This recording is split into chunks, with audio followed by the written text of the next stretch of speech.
गुरु महाराज, तीसरी आंख खुलना क्या होता है? तीसरी आंख खुलना होता है, संत मत में उसे 10वां द्वार कहते हैं, वेद में उसे आज्ञा चक्र कहते हैं, आम भाषा में उसे भ्रकुटी का मध्य कहते हैं। क्या कहते हैं? भ्रकुटी का मध्य कहते हैं।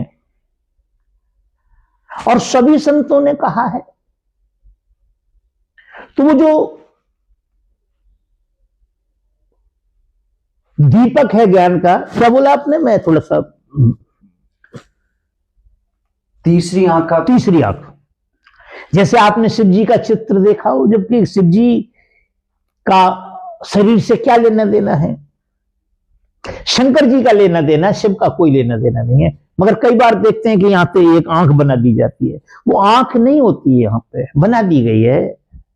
वो शरीर में होती तो यही है, फिर इसके आगे पीछे होती है। वो प्रकट होती है, होती नहीं है। वो क्या होती है? वो प्रकट होती है। इसी के लिए, इसी जगह के लिए संगम कहा है संतों ने। इंगला पिंगला और सुषमणा। इंगला पिंगला तो सबको दिखाई देती है, जो सुषमणा होती है वो किसी को दिखाई नहीं देती, क्योंकि सुषमणा तो प्रकट करनी पड़ती है। और उसी सुषमणा को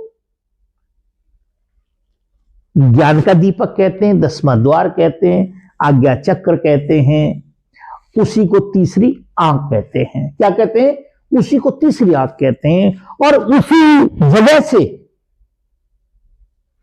उसको हरिद्वार भी कहा जाता है, गुरुद्वारा भी कहा जाता है उसको। उसी जगह से हम अपने लोक के लिए आत्मा प्रकट अंदर प्रवेश करती है। क्या करती है? आत्मा उसी दरवाजे से, उसी दीपक से, उसी 10वें द्वार से, उसी हरिद्वार से, उसी आज्ञा चक्र से आत्मा अपने लोक के लिए प्रकट करती है। तब उसका जीवन मरण समाप्त हो जाता है, आवागम समाप्त हो जाता है।